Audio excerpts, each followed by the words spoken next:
So guys, क्या हाल चाल है आप सभी के। तो गाइस उम्मीद करता हूँ आप सभी का हाल चाल बढ़िया होगा।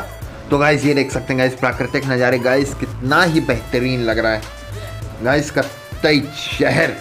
और गाइस देख सकते हैं आप लोग गाइस सनराइज हो रहा है गाइस।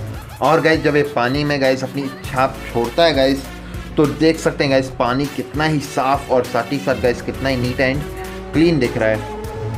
जी हाँ गाइस, एकदम देख सकते हैं गाइस बहुत ही बेहतरीन गाइस, एकदम लाल लाल पानी दिख रहा है गाइस। ऐसा मन कर रहा है कि चलो बस डुबकी मार लिया जाए, लेकिन गाइस नहीं, समुंदर के पानी में गाइस कभी डुबकी नहीं मारनी चाहिए।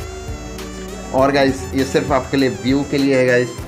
और गाइस साथ ही साथ गाइस अभी हम देख रहे हैं गाइस, आप लोग वीडियो देखते हो लेकिन गाइस सब्सक्राइब नहीं करते हो गाइस, ऐसा क्यों है। तो गाइस प्लीज़ अपने दोस्तों के साथ शेयर करें, चैनल को सब्सक्राइब करें, कमेंट करके बताएं आपको क्या अच्छा लगा क्या नहीं।